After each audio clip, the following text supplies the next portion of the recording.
Hi YouTube, it's Tracy from Queen of the Board. Today we have got Winnie the Pooh Serious Detective from Crowd Games. They did send me this copy for free, but I haven't tried it yet. And I'm just gonna unbox it and we can explore it together.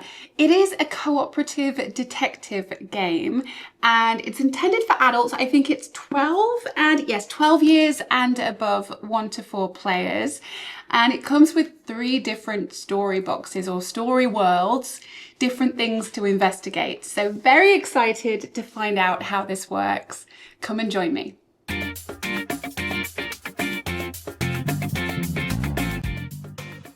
So I think we'll start with an unboxing and setup, and then maybe let's see, it might be a second video for the actual playthrough. We have a look inside. Here's the rule book. So that's actually only just a few pages long. So that's pretty hopeful, shouldn't be too complicated. We've got tokens. I guess these are the different characters we can play. And I see some money. Here, I guess, are the character cards. Kanga and Roo. Piglet. Tigger. And Winnie the Pooh himself. Then inside I've got action dice. These are actually quite nice. Yeah. Little standees, some storage.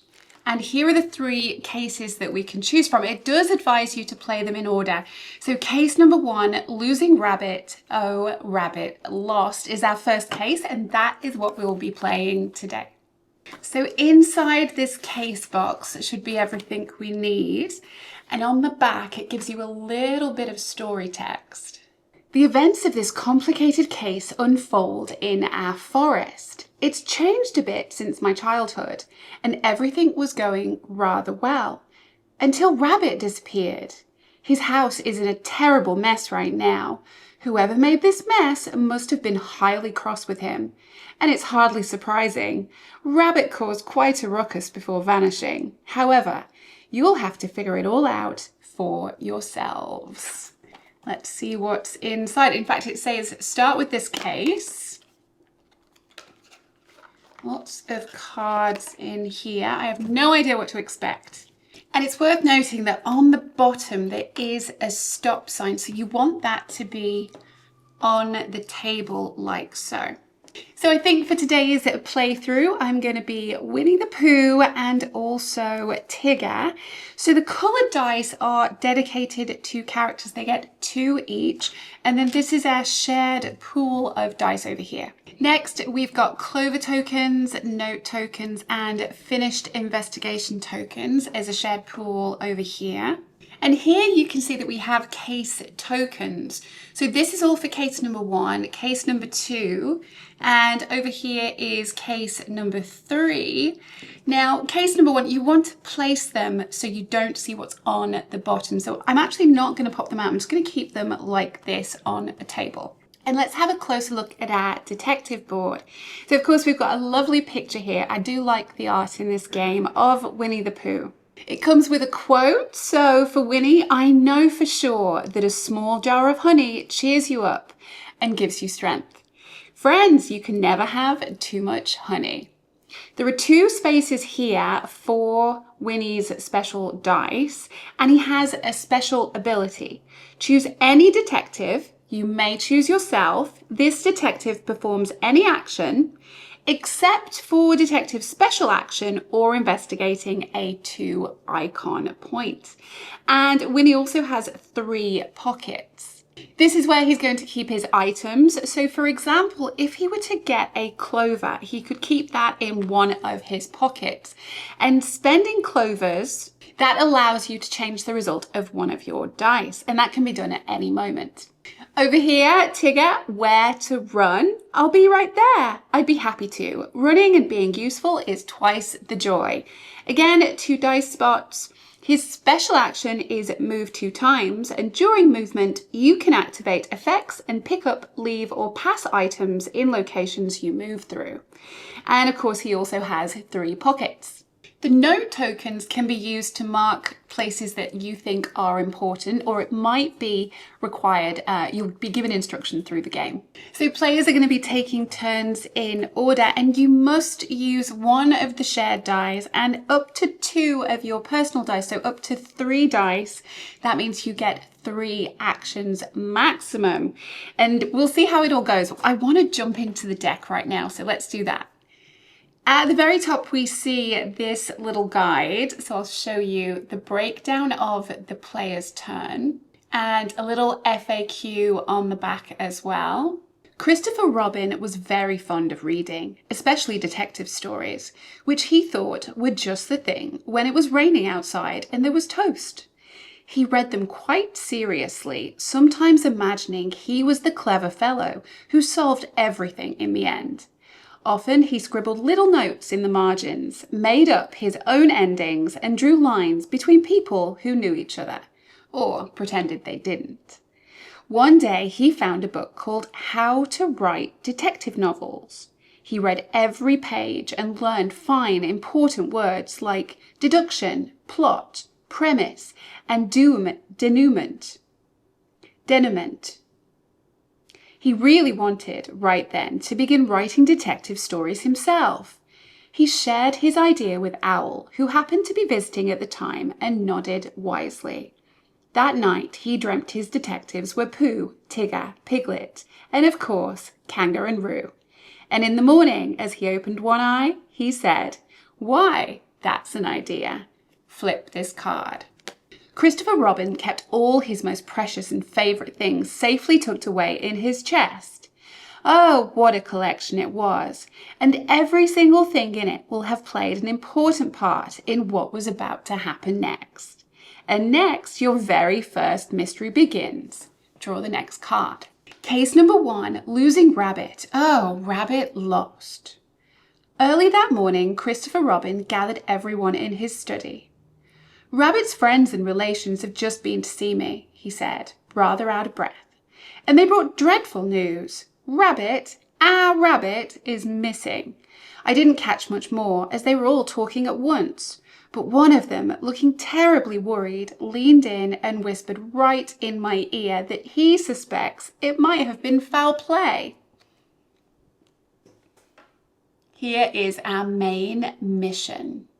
Christopher Robin looked at you very seriously and said, "I don't know very much. Rabbit came by not long ago and asked to borrow a shovel. Mine was rather old and could break at any moment, which I told him. But Rabbit was in a hurry and took it anyway. He seemed quite puzzled and answered my questions in a muddled sort of way. When I offered to help, he shook his head so hard that his ears flapped about like butterflies. Then he ran off. I didn't like the desperate look in his eyes, not one bit." Christopher Robin paused for a moment, and then continued more briskly. "You must get to the bottom of this and find Rabbit as soon as ever you can. I'd go myself, only I can't leave the house right now. I'm waiting for some very important information, which has nothing to do with Rabbit. But never mind that for now. Go along to his house. Best to begin there. Good luck." Mission Find Rabbit. Place this card next to the case deck and draw the next card. Case Setup. Each player rolls their personal dice and puts them on their detective board. So we'll go for Winnie first. Okay, well, I got one of my special actions, the honeypot symbol, right here, and a conversation symbol. Next is Tigger. And also we got one of the special actions. It's his 2 paws for Tigger. Hopefully you can see that. And this one is Examination. Take the next 4 cards from the case deck. These are the event cards. Place them in a pile with card number 1 on top. Do not shuffle or look at the face sides of these cards. So 1, 2, 3, 4. Okay, so we'll place these here. Reveal cards 1 and 2 from the case deck. So that means we get to have a look. The first one is Rabbit's house. And the second is Christopher Robin's house. So that's the start of a map. And actually just in the top right, I can see how it wants us to set them up. So these are going to be in the middle, like so. So we're ready to start the game. So I'm going to roll my pool of shared dice and place them out on the number 1 event card first of all. So Winnie the Pooh, what would you like to do first? We can search Rabbit's house. We need to use 1 shared dice and my personal dice to do it, to match these 2 symbols. And then, here we go. Next, I just take that out and we're going to find location 53.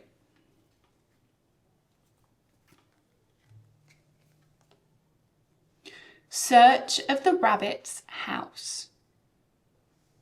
You decided to take a good, careful look through every room in Rabbit's house. Surely there must be something to find, and indeed, in the storage room you found a pile of carefully stocked round doors. Now why on earth would Rabbit need those? Curious, you opened a cupboard in the kitchen and found one of those very doors already in place. Locked, of course. No keyhole, no handle, only a little combination lock to puzzle over. And then there was this bit of paper. What could it possibly mean? A combination lock? That's kind of exciting. So I'm going to place this up over here, I think, and card 46. We find Uncharted. So I think we found a clue. Pop that up here somewhere as well. Next, I get to re-roll my personal dice. Okay, and this one just goes off to the side of the event cards. Next, Tigger will choose from the shared pool, and I think we're going to go for the magnifying glass because then I can look at number 7. So we cover that up like so. And this one's used, so let's see number 7. Hopefully we find another clue.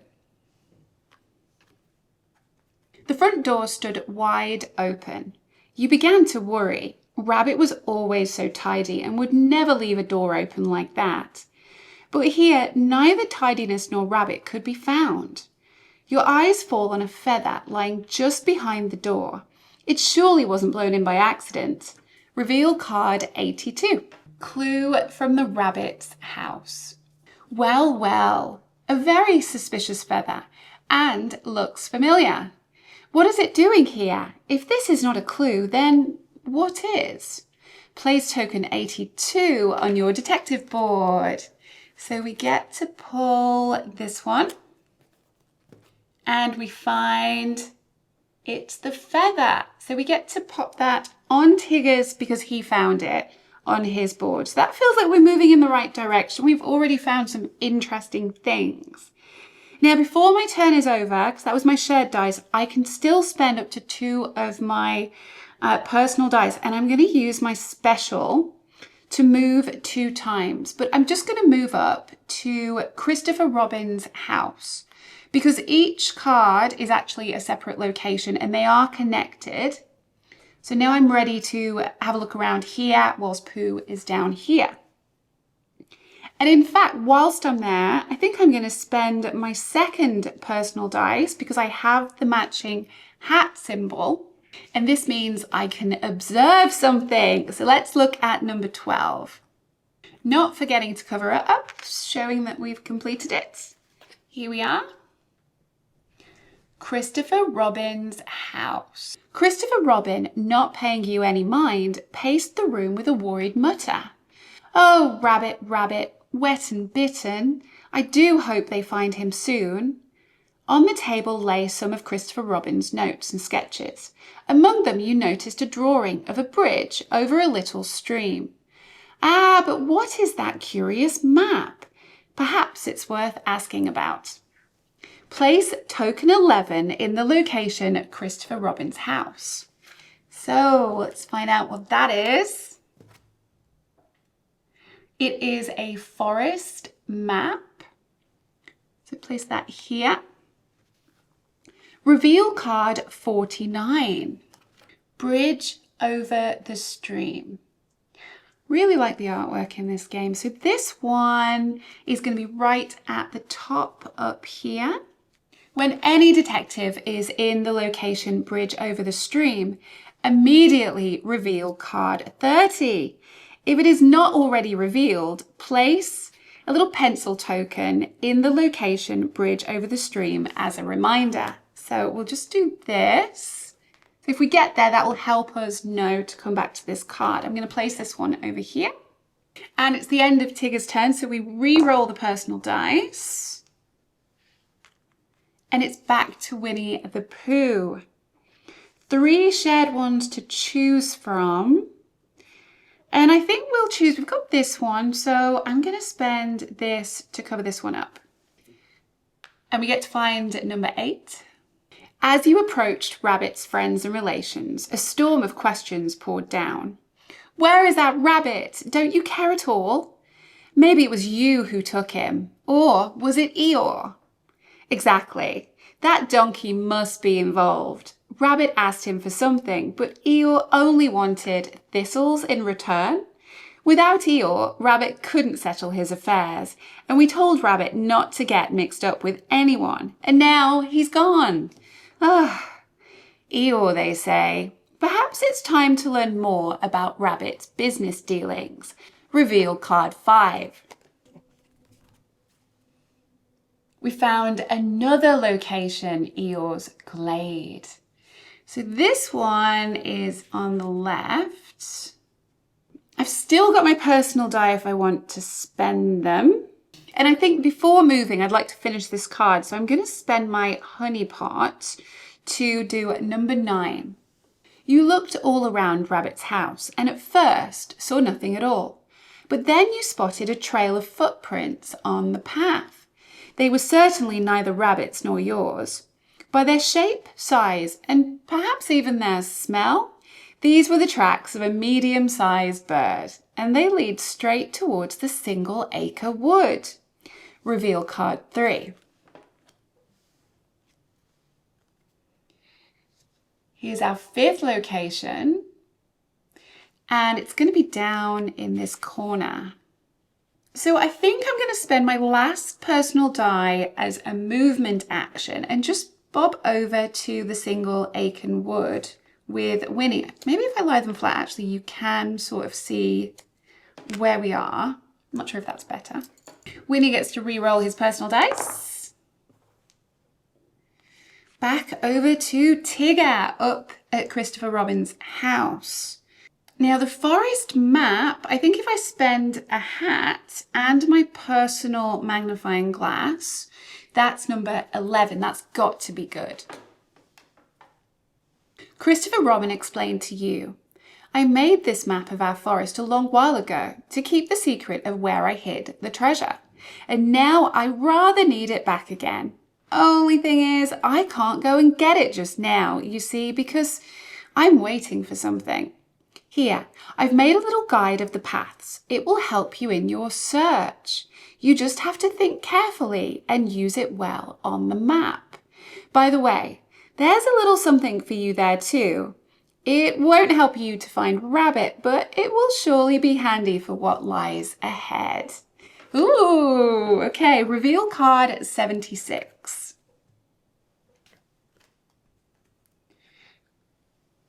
Okay, then we have Christopher's map. Well, let's pop that here first. Next, reveal card 83.